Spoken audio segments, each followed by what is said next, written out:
Approche de la cité céleste. Omraham Mikhail Ivanov. Chapitre 9.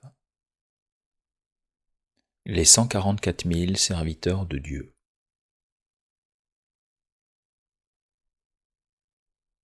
Ouvrez les guillemets. Après cela, je vis 4 anges debout aux 4 coins de la terre. Ils retenaient les 4 vents de la terre afin qu'il ne soufflât point de vent sur la terre, ni sur la mer, ni sur aucun arbre. Et je vis un autre ange qui montait du côté du soleil levant et qui tenait le sceau du Dieu vivant. Il cria d'une voix forte aux 4 anges, à qui il avait été donné de faire du mal à la terre et à la mer.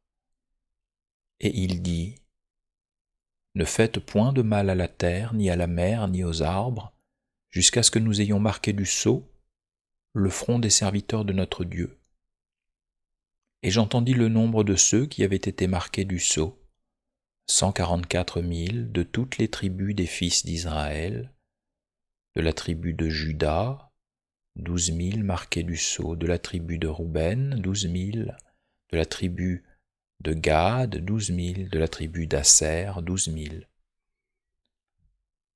de la tribu de Nephtali, 12 000, de la tribu de Manassé, 12 000, de la tribu de Siméon, 12 000, de la tribu de Lévi, 12 000, de la tribu d'Issachar, 12 000, de la tribu de Zabulon, 12 000, de la tribu de Joseph, 12 000, de la tribu de Benjamin, 12 000 marqués du sceau.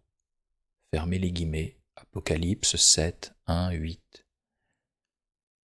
Je vous l'ai dit, pour interpréter l'Apocalypse, il faut posséder des connaissances dans différents domaines, alchimique, astrologique, kabbalistique, etc. Si l'on ne possède pas ces connaissances, on commettra de graves erreurs. Combien ont cru et croient encore que le feu du ciel tombera un jour sur la terre, n'épargnant que 144 000 élus.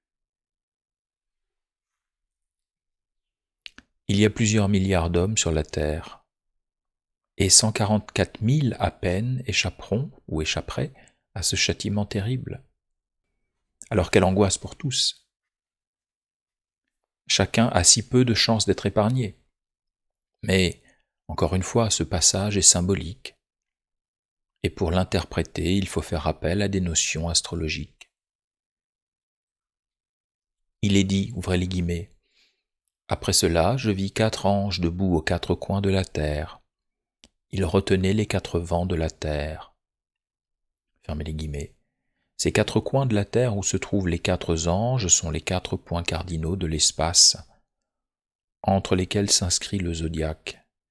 Et le zodiaque est représenté ici par les 12 tribus des fils d'Israël, c'est-à-dire les fils de Jacob.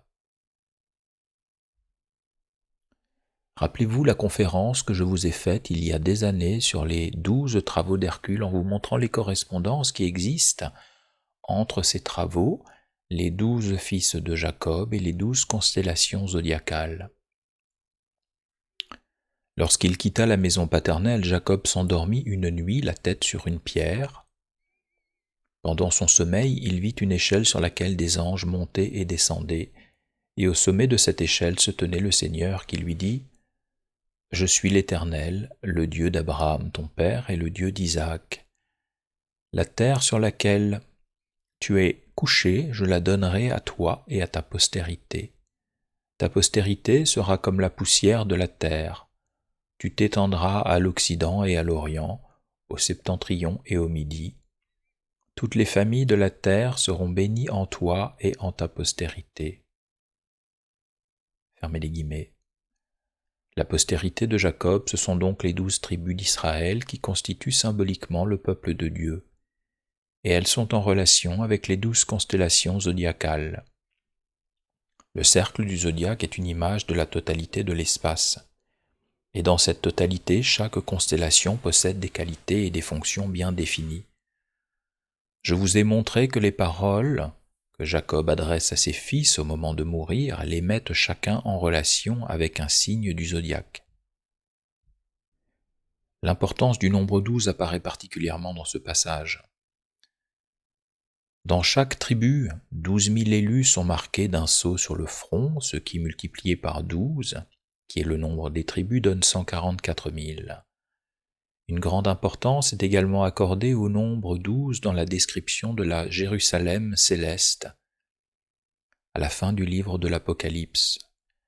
La Jérusalem céleste a 12 fondations, 12 portes gardées par 12 anges. Ces murs ont 12 000 stades de côté, ses remparts 144 coudées, et sur les portes sont inscrits aussi les noms des 12 tribus des enfants d'Israël. Il existe donc un lien étroit entre les 144 000 élus et la Nouvelle Jérusalem. C'est le même symbole de la vie parfaite, représenté dans le premier cas sous la forme d'une assemblée de serviteurs de Dieu, et dans le deuxième sous la forme d'une ville. Une ville est une collectivité d'êtres, et dans cette ville, chaque être peut être compris comme une demeure, un édifice. C'est ce que Jésus voulait exprimer aussi lorsqu'il disait « Vous êtes le temple du Dieu vivant ». Celui qui veut véritablement progresser voit s'ouvrir devant lui tout un champ d'activités. Ces activités sont représentées symboliquement par les 12 travaux d'Hercule, qui sont aussi liés aux 12 signes du zodiaque. C'est donc tout un chemin à parcourir et qui permettra aux disciples d'ouvrir peu à peu les 12 portes et de devenir lui-même la Jérusalem nouvelle, la ville de lumière où il n'y aura plus ni ténèbres, ni maladie, ni mort. Et maintenant, qu'est-ce que ce signe de l'élection des justes présenté comme un sceau sur le front ? Les êtres choisis, élus, portent une marque, c'est vrai, mais ce n'est pas une marque qu'un ange viendrait au hasard poser de l'extérieur. C'est l'homme lui-même qui, par son travail, son élévation spirituelle, inscrit un tel signe sur son front. Car combien de fois, je vous l'ai dit, tout s'enregistre, et nos actes, nos sentiments, nos pensées laissent des traces non seulement autour de nous, mais aussi et surtout en nous. Tout notre être est imprégné, modelé, façonné par les manifestations de notre vie psychique. Oui, c'est une loi.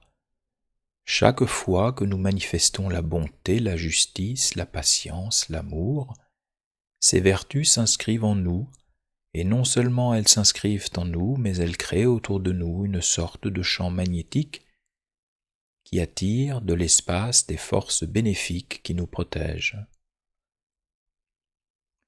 Et c'est ainsi que l'on peut dire qu'un ange pose un sceau sur notre front.